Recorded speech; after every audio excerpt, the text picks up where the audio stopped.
Ahí está. Esto está siendo grabado. Somos un montón y hablan como locos. No, acá tengo dos. Escucho voces, doctor. Y acá hay manos. Ay, mira. Ahí los tengo. Ahí los tengo. ¿Cuánta gente está ayudando para que esto? ¿Cómo? No te escucho. No está acá, me tengo que ver. Sí, Muy ya lo bien. decía. Qué manera de haber gente. Lo que pasó es que se me desaparecieron los fulanos que estaban hasta hace un rato acá. Yo los tenía también. Ahí los tengo. Ahí los tengo, ¿cómo que no? Ahí está, ahora sí. Ahí los tengo. Mirá, qué de gente. Dicen que hay más. Dicen que hay muchos más. Che, Ay, qué bueno. hay gente que se está tocando. ¿Qué están haciendo? Mirá vos. Buenas. Buenas, buenas. Bueno, yo me hago el que no los estoy mirando, pero en verdad sí. Muy bien. Hay algunos que optaron solo por el nombre. Espero que esto sirva. Ojalá que les resulte útil. Hola. ¿Qué haces? ¿Cómo andas, Norberto? No quiero ser injusto y echarle nombres a unos y a otros no. Es bueno, a mí sí, a mí sí. una bandera de la injusticia. ¿Cómo va, Julián? Muy bien, muy bien. Seguramente mejor de lo que merezco. Sí, sí. Mirá. Qué manera de haber ruido. Ven, muy bien, ¿eh? Mucho ruido. Bueno. Esto se va a descontrolar, decía el nenito que saltaba por el techo. ¡Qué quilombo! Mirá, como Silvio Silenciamos Soldán. a todos. Se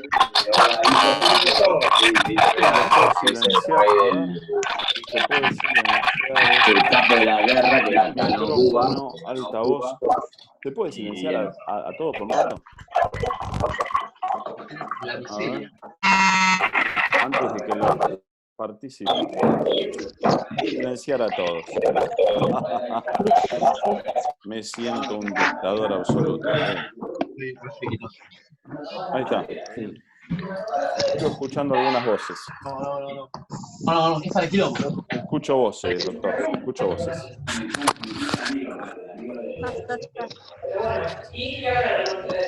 ¿Querés que hablemos? Bueno. Hola, gente. Ahí parece que está bajando un poquito. Bueno, cuando sea sucederá.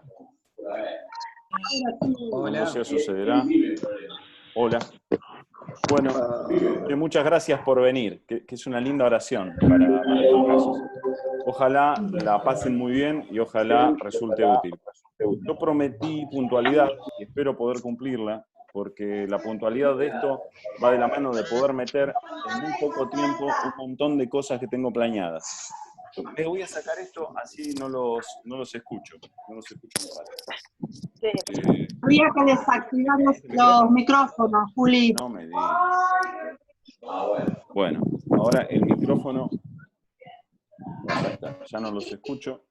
En un rato voy a pedir no escucharlos, me va a venir muy bien no escucharlos. Si esto lo dejo en el piso, dice acá el especialista que me lo tengo que dejar puesto. Si desactivamos nosotros No los olviden, micrófonos, no nos escuchás.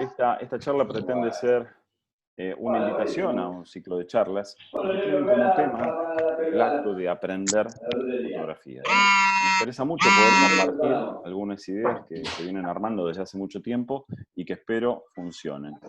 Para poder lograr un intercambio que dure un poquito más que esta charla, que de hecho seguramente va a ser poco, les sugiero que se metan en el grupo sobre aprender fotografía. Es un grupo que armó Leito ayer, está en Facebook, está disponible para todos los que se metan. Digo, se los va a aceptar enseguida. Si hubiera dudas, quejas, sugerencias sobre lo que vamos diciendo y sobre alguno de estos temas que les resulta en particular interesante para poder preguntar sobre eso, les sugiero dos pavaditas. En principio, anotar, porque si echaran voz en el momento de la charla, es muy probable que nos crucemos, que se generen los ruidos que se escuchaban hasta hace un rato y que no funcione tan bien como pretendemos Son re que... trucha, porque además me llamo Mariano. Por otro lado, esto puede continuar. De hecho, el plan de esto es que continúe. Que continúe. No olviden, el grupo entonces se llama Sobre Aprender Fotografía y lo pueden encontrar en Facebook. Miro a diferentes lugares porque tengo varias cámaras para que luego este video pueda ser editado y compartido con aquellos que les interese. Acá tengo la cámara del niño Tupac, que es el dueño de todo esto, que maneja las cosas. Hola. Sí, sobre Perdón. qué es esto de aprender fotografía. Me interesa arrancar por algunos puntos que resultan imprescindibles. Vale la pena que nos pongamos de acuerdo en algunos puntos sobre los que estoy parado. En principio tiene que ver con que es lógico dar por hecho que fotografiamos aquello que queremos ver, porque la realidad significa, por sobre todas las cosas, lo que pretendemos de ellas, de las cosas, digo. Le damos un contenido y la forma que funcione fiel a nuestros intereses, a nuestras intenciones, ponerle el nombre que más te gusta.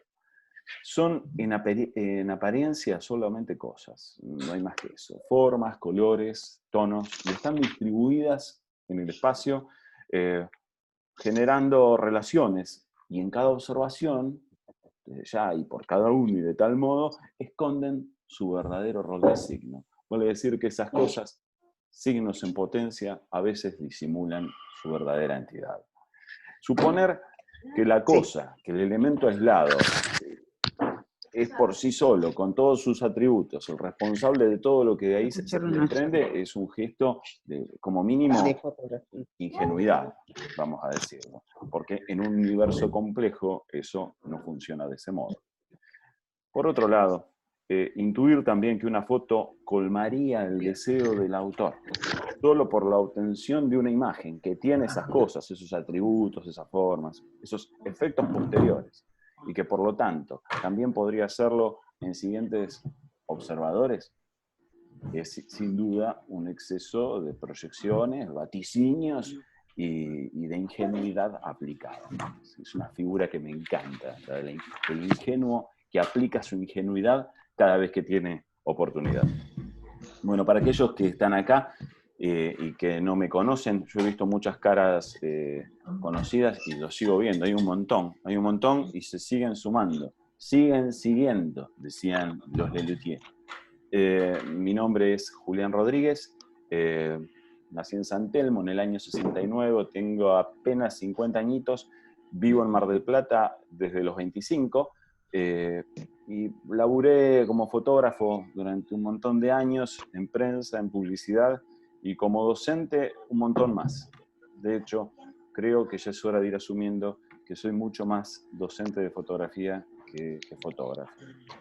Ese punto, el punto de que llevo tantos años, más de la mitad de mi vida, desde los 23 años que doy clase, dando clases de fotografía, me hizo caer en la cuenta que acaso este sea el punto más sólido de mi trabajo como autor, y que vale la pena compartir para que podamos construir entre todos algún conocimiento que nos resulte útil.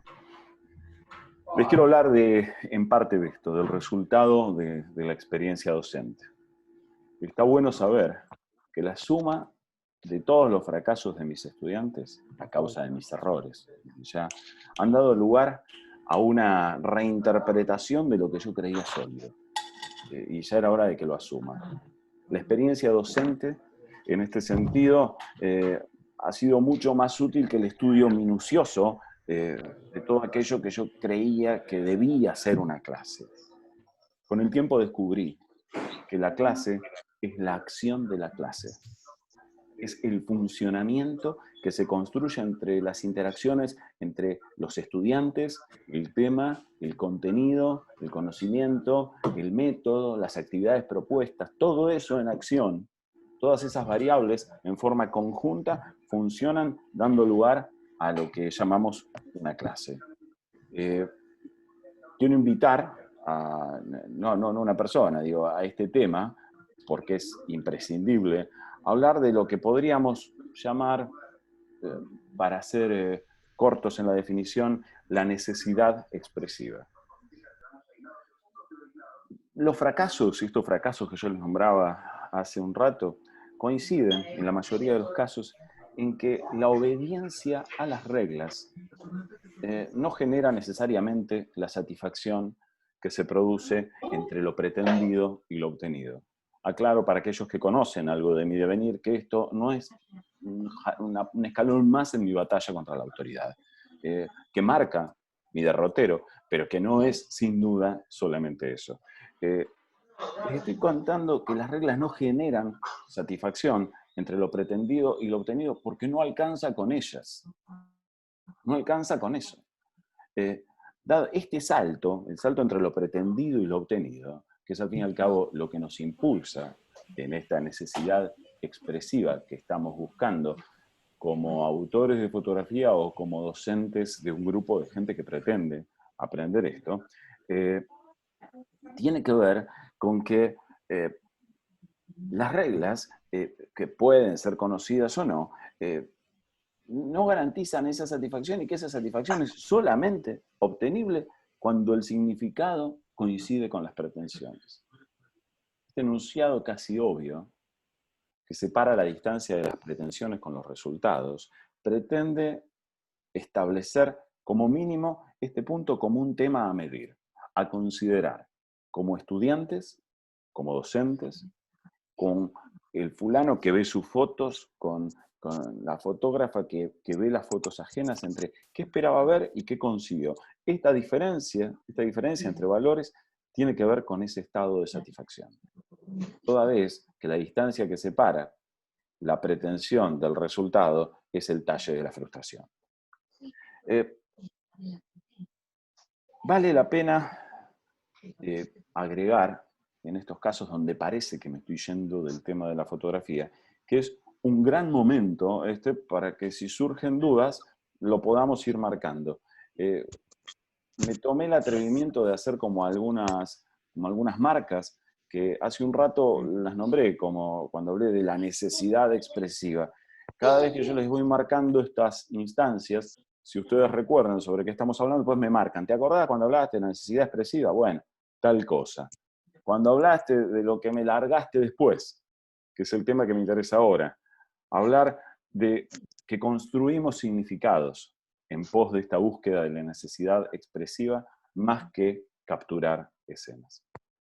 Vale la pena marcar acá que cuando armamos significados con escenas, esos significados se construyen solamente cuando un autor tiene una necesidad por eso que está viendo. Hay algo de las cosas que la componen que lo llaman a observar eso. Ahora bien, construir escenas portadoras de significado es la labor de quien se expresa. Y es posible que creyendo que la realidad se lo provee, digo, que el conjunto de cosas es el que se lo está brindando, sin más intención que la que se supone el acto mismo de estar viendo esto o aquello, vamos a ver que vamos a caer de cabeza en el problema del reemplazo por la cosa. Recordemos el tiempo del reemplazo por la cosa. Este reemplazo por la cosa puede y suele hacer fallar estrepitosamente los vínculos que se establecen entre emisores y la realidad, entre todos estos saltos posibles, dado que algunos emisores se ilusionan con la idea de creer que el mundo es visto por ellos como por todos y que lo que ellos ven en la realidad es lo que todos debieran ver. Vivimos en un tiempo y en un país que lo demuestra claramente que no es así. De la misma manera que les dije que fotografiamos significados más que escenas, vale la pena recalcar que ahora estamos construyendo escenas más que arremolinando cosas. Construimos escenas más que conjuntos de cosas. ¿Por qué? Bueno, se desprende de lo anterior que la cosa no es condición suficiente para el significado que muchas cosas juntas tendrían. Si una no significa esto, digo, si paloma no significa paz, ¿por qué palomas con chapas de zinc ahí en el hueco del taller significarían algo? No tiene nada que ver una cosa con otra. Ni paloma significa paz, ni significa bicho inmundo, ni significa paloma con pajaritos, es una cosa, que es pasada a significado cuando el sujeto la ve y la dota de un significado que él pretende. Les digo que armar escenas, más que arremolinar cosas, es lo que nos interesa. Porque las cosas no funcionan por sí solas, porque el conjunto menos aún, y porque, desgraciadamente, el universo se nos presenta siempre rodeado de más universo, y así de objetos, sujetos, significados. La escena será entonces el resultado de un recorte que enfatiza la posible relación entre estos elementos. Ahora sí, cosas. Ese recorte de esos elementos que nos forman la escena y que devenidos a signos cumplen con una función dentro del discurso. Acá me están marcando algo, que me están por haciendo preguntas o algo así. Te tapan todo el tiempo, dice. Los micrófonos lo tienen todo abierto, todo no. Julián. Ah, a ver, hay muchas personas que están avisando que se escuchan muchos ruidos, así que si pueden silenciar, que es lo que habíamos hecho. Escúchalo. Ahí está. Aparentemente ahora están todos silenciados. Qué dictatorial suena esto. Que el silencio es salud, significa. Pero bueno, es breve. Después, palabra de honor, que me callo la boca y escucho de ustedes todo lo que tengan ganas. Creo que estábamos por la relación que hay en la escena y qué es lo que pasa con el conjunto de cosas que la componen. Le decía que fotografiamos conjuntos de cosas que forman una escena, pero que debemos entenderla, sin duda, como conjunto. Todos estos elementos que están funcionando de esa manera son las que nos dejan ver los significados que nosotros vemos. Cualquier exceso, vamos a decirlo, o falencia en esta cantidad de elementos que constituyen las escenas, la palabra constituyen está particularmente bien utilizada en esto, ¿sí?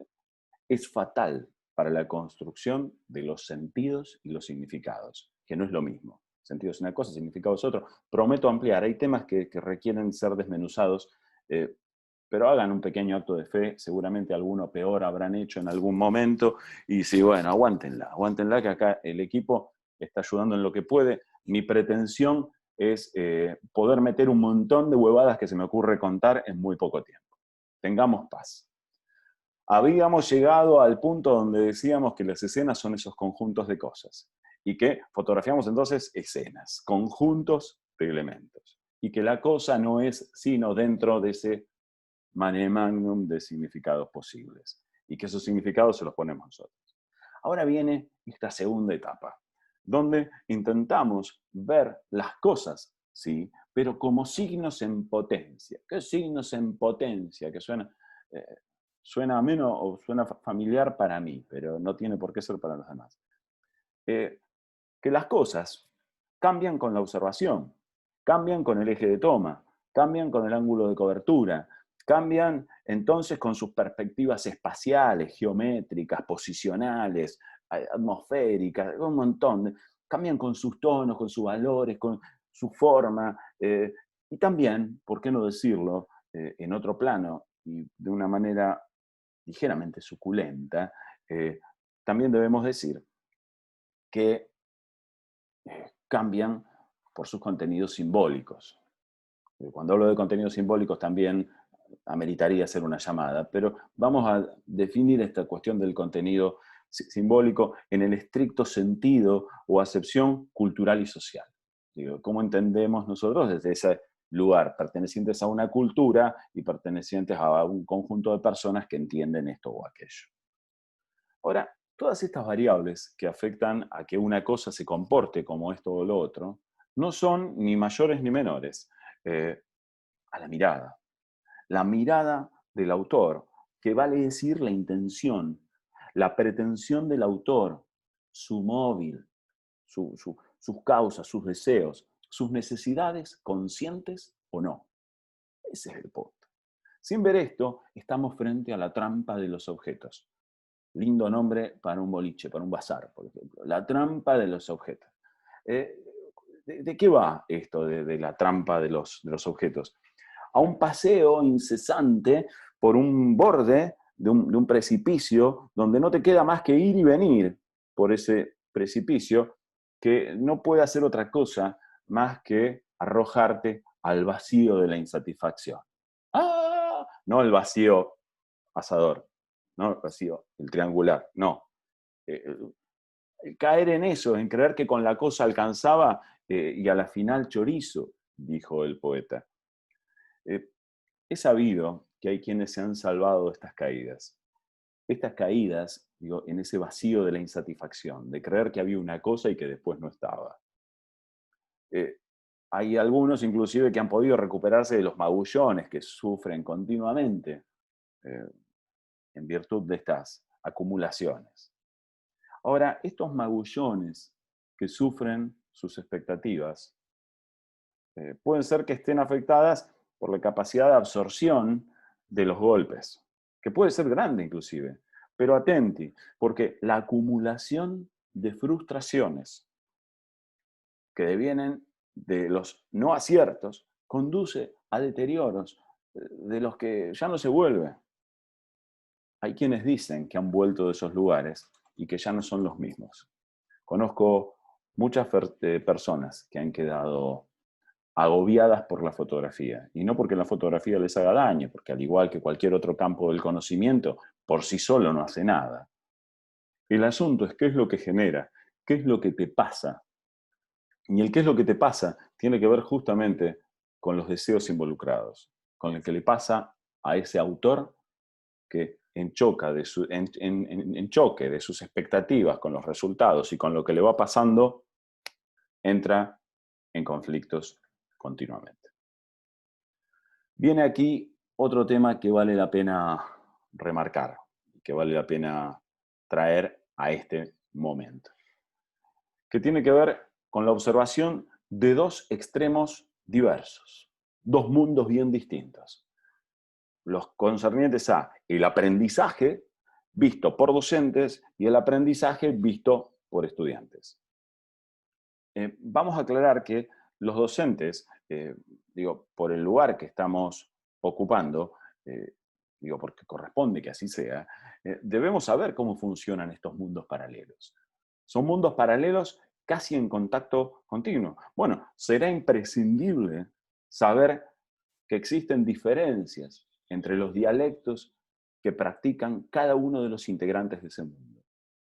Hablarían un idioma medianamente parecido, todos los interesados por la fotografía, pero sin duda, y veo que las caras de muchas personas han dejado de ser videos para ser caras. Espero que la señal se esté escuchando al menos de buena manera.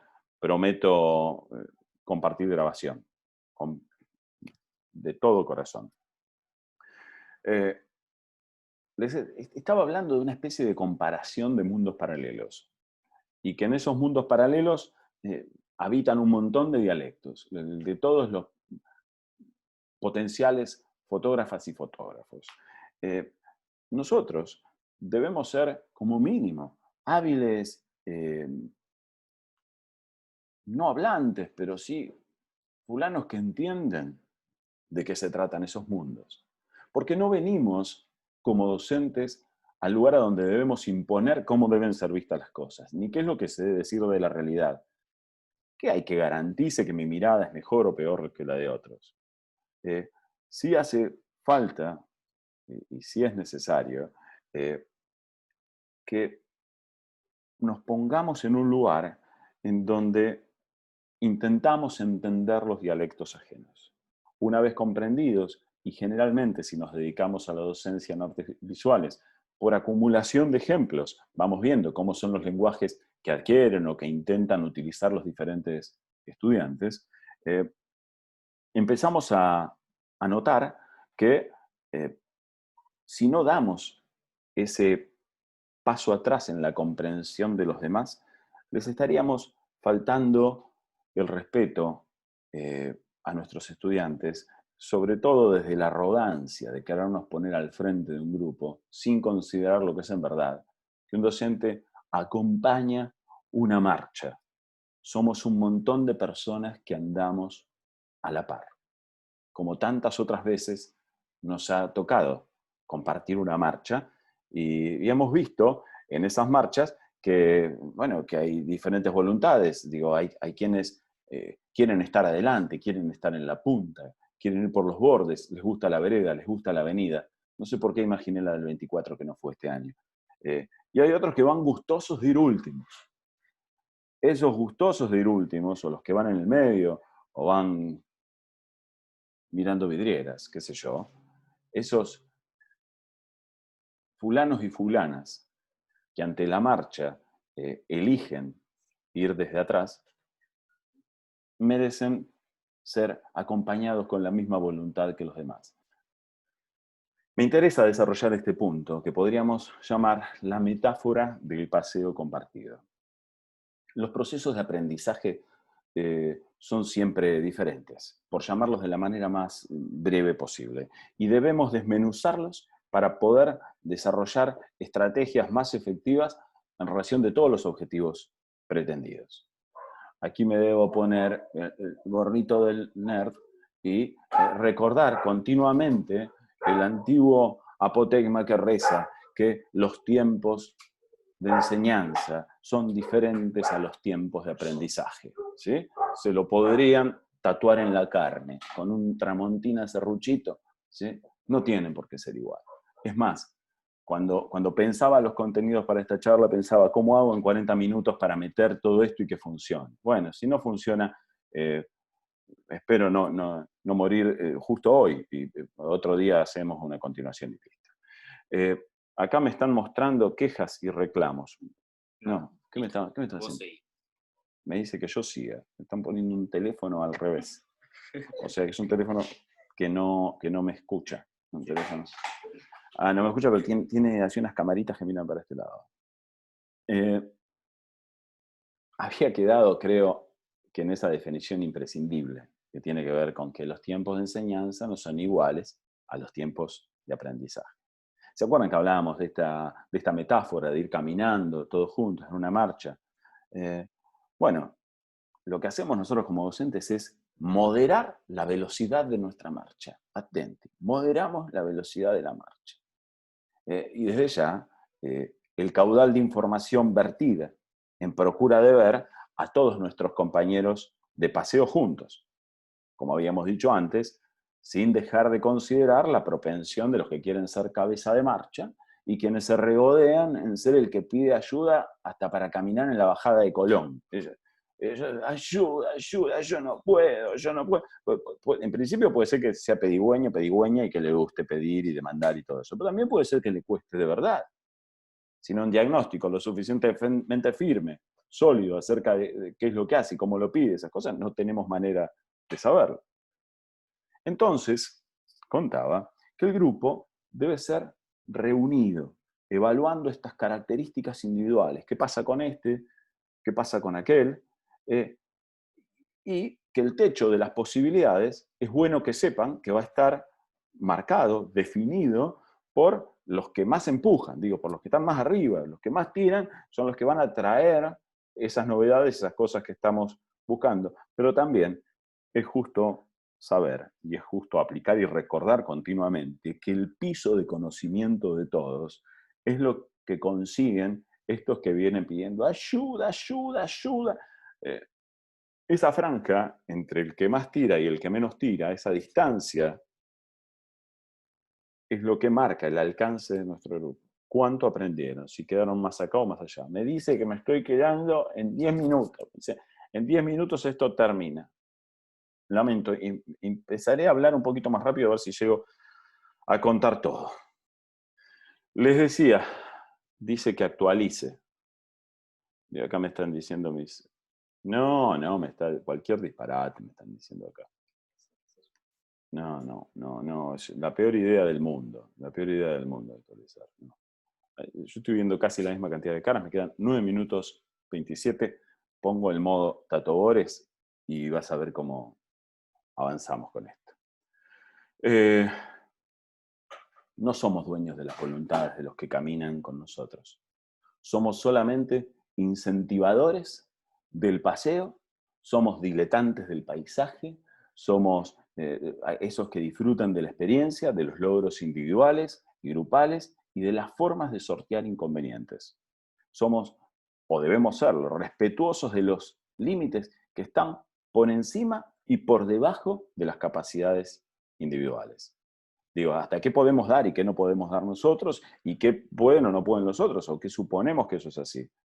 Nuestro rol es incentivar, nuestro rol como docentes, y se los digo de todo corazón, para que no cometan los errores que yo cometí y espero dejar de hacerlo cada vez que surge la oportunidad, nosotros incentivamos, no Julián, medimos.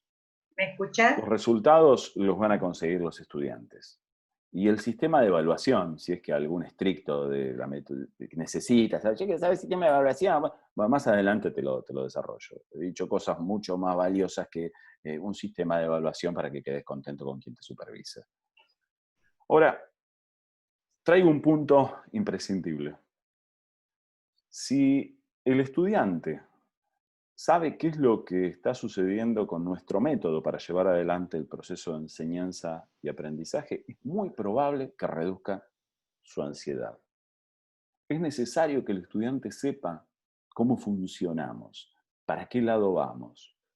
Sobre todo, si baja la ansiedad del estudiante, podemos aumentar la velocidad de la marcha. No se olviden que el que dice yo no puedo, yo no puedo, yo no puedo, se frena, se tranca y tranca al resto. Lo mismo pasa con aquellos que las velocidades les resultan demasiado lentas y van en procura de más información de la que hace falta en cada caso. Aclaro, la suposición de falta de información es tan grave como el agobio por la catarata de datos. Poder diferenciarlo y explicarlo es lo que permite una marcha armoniosa del grupo, palabra de recontra honor. Aclarar estas situaciones no fotográficas entre los estudiantes suele sorprenderlos, ya que suponen que el objeto de estudio es la fotografía en vez de sus actitudes. Frente al estudio de esta disciplina. Vamos, yo dice, yo quiero ver, ¿y eso dónde se pone en la cámara? Bueno, vas a tener que bajar un poquito esa situación porque no es lo que en verdad está importando. ¿Qué sucede? ¿Mucho ruido de vuelta? Sí. Silenciados todos. ¿Están silenciados todos? Por el amor de Bochini. Ahí está. Ahí está. ¡Atrás! ¡Atrás! Les contaba que aclarar situaciones no fotográficas a muchos estudiantes los incomoda, de alguna manera los sorprende, y porque suponen que lo que tienen que aprender es fotografía. Suponen que hay que hacer, que aprender fotografía es el hacer fotografía. Y bueno, no necesariamente esto es así. No necesariamente es así, toda vez que ya venimos hablando de que lo que aprendemos es aprender a contar. Si de paso estamos aprendiendo cómo cuentan los otros, bueno, mucho más útil para todos los que forman parte de este proceso. Aclarar estas diferencias, las causas de los éxitos y los fracasos también en el método de aprendizaje, aumenta las posibilidades de logros, a pesar de hay quienes se aferran a unas posiciones naturales, digo, que ya son las que vienen trayendo desde niños, acerca de la solución de sus conflictos personales, digo, de la manera que siempre resolvieron los problemas con ellos mismos y con los demás. Lo que se llaman los problemas intra e interpersonales. ¿Sí? Ellos entran casi siempre, entonces, en espirales de soluciones infructuosas, porque de la misma manera que se solucionan unos temas, no se solucionan otros. No olviden que estamos hablando de una disciplina que está basada en saciar deseos, no en conseguir imágenes. El proceso de enseñanza y aprendizaje debe ser buscado, debe ser presentado como un tema a desarrollar, debe ser conocido. Ya que quienes queden atados a la idea del estudio de memoria, o a la recopilación de textos, o el subrayado de palabras claves, o a la búsqueda de definiciones, y la memorización de esas cosas, es muy probable que no generen el proceso de observación y de introspección que hace falta para aprender en esto.